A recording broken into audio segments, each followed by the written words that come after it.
With the final DLC for Pokemon Scarlet and Violet behind us, I think it's time we revisit our Gen 9 Shiny Pokemon tier list to see where the new Shiny Pokemon added through the Hidden Treasure of Area Zero DLC sit. As you guys know, we've been ranking every Shiny Pokemon by generation, and we started with Generation 9. But since our initial video with Gen 9, a few Pokemon were added either through Terra Raid events or the DLC. Now the question that we're going to be answering is, how did the new Pokemon introduced in the DLC compare to the rest of the shiny Pokemon that was introduced in Generation 9? Overall, Generation 9 did a great job when it came down to shiny Pokemon. So we're going to see if the new shiny Pokemon introduced through the DLC can keep up to that same level, or did they bring Generation 9's shiny Pokemon grade down a bit? Now, just like the past shiny ranking videos that we have done on the channel, I will continue to use the 3 rule sets that I have been using when rating shiny Pokemon. I'll be looking at color palette, Pokemon typing, and finally what that Pokemon represents. Now, of course, if you really want me to go into detail on how these rules help me determine the ranking of shiny Pokemon, then make sure to check out the past shiny ranking videos I have done on the channel. I'll rank them down in the description down below so you can see what those 3 rules mean in more detail. And finally, just like all the past shiny ranking videos, we're going to continue to use the S to F ranking system, where S is the best of the best, and sadly F are just Pokemon that should just not come out of their Pokeball so we can avoid lifelong blindness. Also, real quick, because the amount of Pokemon added through DLC and through Terra events were very few, instead of doing my usual ranking system where I go tier by tier, I'm going to be doing each individually, and each time I talk about that Pokemon, I'll give you the rank and why they received that rank. Now, as always, if you like shiny Pokemon, then make sure to click the like button down below, and as always, don't miss out on future Pokemon related content like shiny Pokemon tier list by subscribing and clicking the notification bell so you don't miss a video. As always, hope you guys enjoyed. Comment down below what your favorite shiny Pokemon is, and let's just get right into the tier list, starting with Walking Wake. Both Walking Wake and Iron Leaves made their Gen 9 debut in February of this year as Terra Raid Pokemon, and unfortunately, just like all legendary Pokemon brought back into the game, they were shiny locked, which is very disappointing. Anyways, before this video turns from a ranking video to a rant video, I'll digress and get to the topic of hand. In the beginning, I didn't really like Walking Wake. I'm a giant Suicune fan, so it felt wrong. Now, I know the concept they were trying to go for, but for me, it just didn't stick. But as time went on, I really started getting a feel for Walking Wake and starting to really like it a little bit more. But its shiny really gives it points and a perfect homage to Suicune. Its colors follow its shiny color of its predecessor, or in this case, its future self. The point is that it pays tribute to shiny Suicune, and the colors work so well with it too. The dark blue mane with the light blue body really gives it water dragon typing justice. So for that, I gave shiny Walking Wake an A. Just like Walking Wake, Iron Leaves also made its debut at the same time during these Terra Raid events. The only difference is both Walking Wake and Iron Leaves were version exclusives, meaning that if you were trying to get both, you would either have to own both games or join your friends in that particular game in a union circle and do the Terra Raid that way. Now, unlike Walking Wake, I really loved the design of Iron Leaves the minute I saw it. Personally, I would rather have Iron Leaves over Virizion, but in the end, it shows well what it was going for, and that is a future version of Virizion. As for its shiny, well, what can I say? I really love the all metallic look. Add on the hot pink accents and you have a great shiny.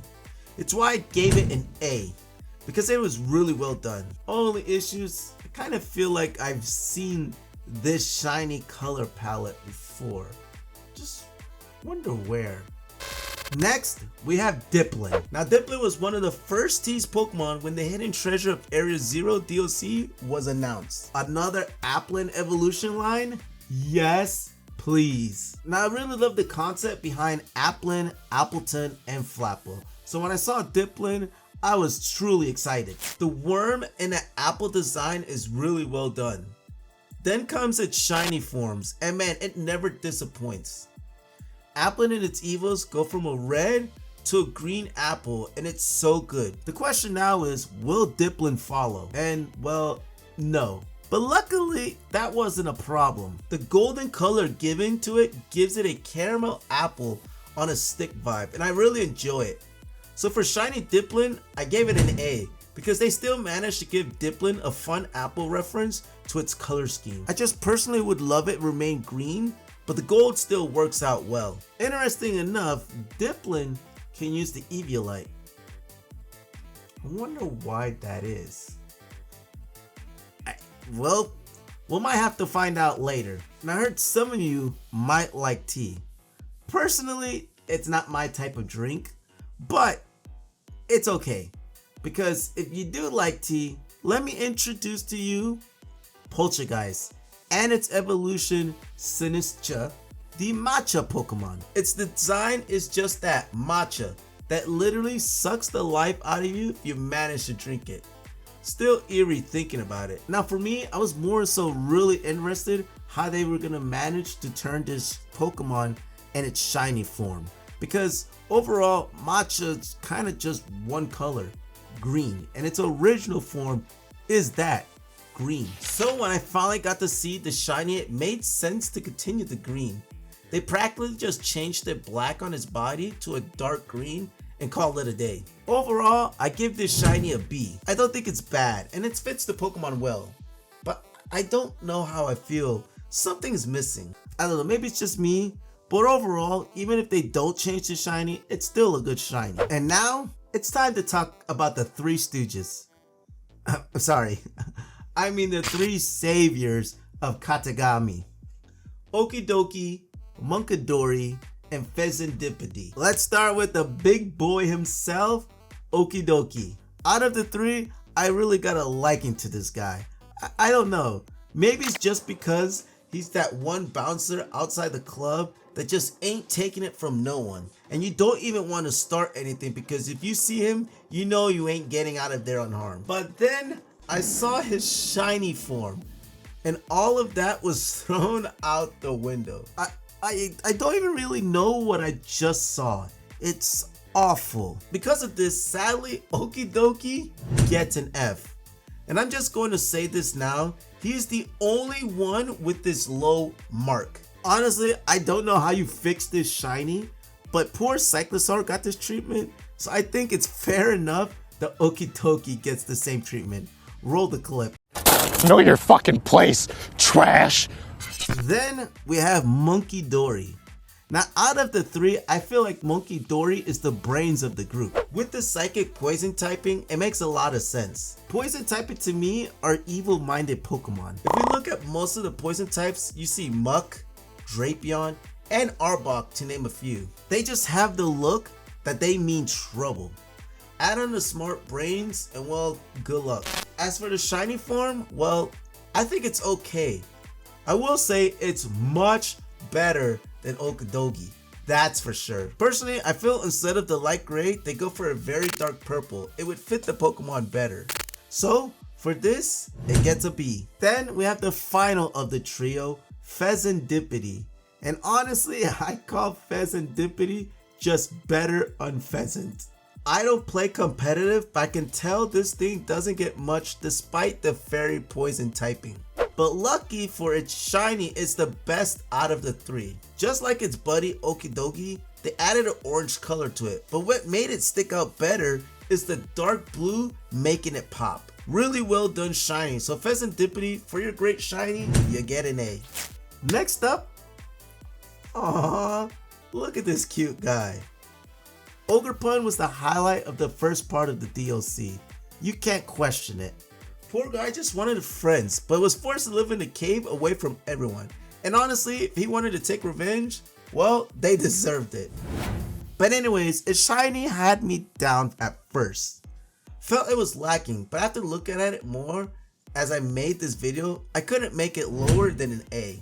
Also, by the way, I know that Ogerpon has many different variants and it all depends on the mask it's wearing, changing its typing to that mask, but I didn't really change or rank each variant differently because at the end of the day, despite that, the shiny change is exactly the same for all 4 variants. Now remember a while back, we found it odd that Diplin could hold an Eviolite? Well, meet Hydrapple, one of the first Pokemon introduced in the second part of the Pokemon Scarlet and Violet DLC. Now we have talked a bit about Applin and its evolution's design, so I'm not going to spend too much time on it, but overall its shiny is just like Diplin. It's all gold and it still looks amazing, and just like Diplin, it will get an A.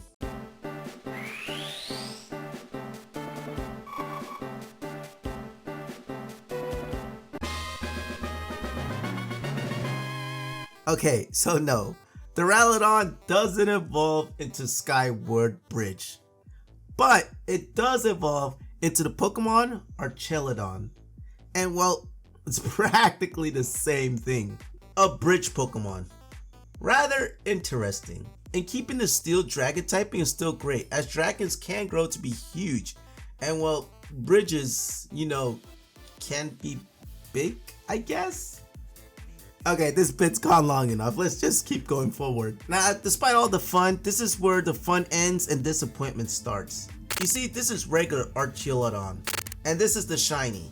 Its shiny form is not bad by all means, but I can't be the only one that feels that its shiny colors should have been its normal color palette, and its normal color palette should have been the shiny color palette. Like, I feel the colors are all too light and a little bit of contrast will work well for it. Hence why I like the original color scheme best. But overall, its shiny gets a B. Not bad, but not great neither. Earlier, we got Iron Leaves, which is the Paradox version of Virizion. Now, we have Iron Boulder and Iron Crown. Let's start with Iron Boulder, the Paradox version of Terrakion. And honestly, I'm just gonna say it. Out of the 3 Paradox versions of the Swords of Justice, this one's gotta be the least appealing to look at. Like, what is that? I don't know, it's a bit disappointing, but I guess it does give the rock psychic feel. And well, let's just say this Pokemon really changed my perception on the all metallic look. Let's just say that this Pokemon shiny looked rather, you just check it out yourself. Yeah, not good. I really would have rather have the standard color palette it got than the silver and light orange.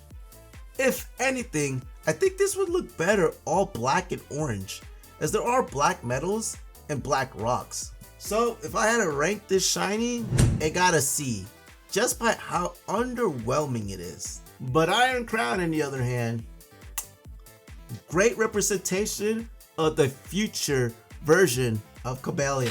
And just like the other 2 Paradox forms, swaps the fighting typing with the psychic type to make it Steel Psychic. And you know what? I'm going to say it. Despite it just being slightly changed, looks much better than the original.